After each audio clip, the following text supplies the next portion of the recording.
Good evening. My name is Gene Ryan.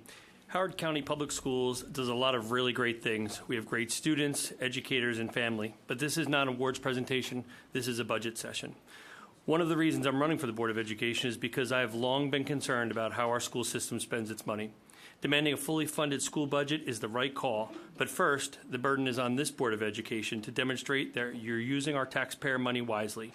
With only 3 minutes to speak, here are some points I'd like to raise. Howard County Public Schools doesn't actually own or operate any school buses for student transportation. Instead, student transportation is contracted out to private companies. The HCPSS Transportation Office has a staff of 16 people with a budget of $1,793,823. That's an average salary of over $112,000 per employee, and we don't actually operate any buses. This budget also calls for personnel in the Transportation Office to receive an additional $120,000 in salary raises this year. To justify these numbers, the budget book refers to a national standard for school transportation oversight.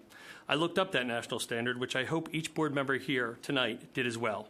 If you had viewed the National School Transportation Specifications and Procedures, you would have seen that the data in the budget book has been conflated and refers to districts that own and operate their own transportation system, which we do not.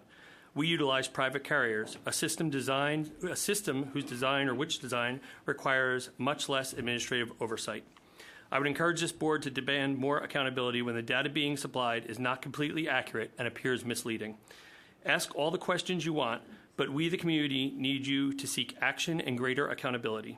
Your own budget documents report that the total administrative cost for student transportation is a staggering $7.2 million this year alone. Does that even sound right to you? Additionally, HCPSS will spend over $750,000 this year providing personal bus transportation for students who attend private schools.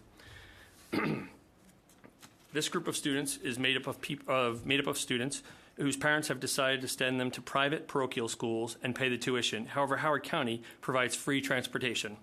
Title IX of the Howard County Code requires that the Board of Ed allow these students to use existing bus transportation routes and bus stops as transportation to their private schools. It makes good sense to allow all students in our community to access existing school bus transportation. However, what doesn't make sense is why the Board of Education has decided to fully fund customized transportation exclusively for private school students and at the taxpayer's expense.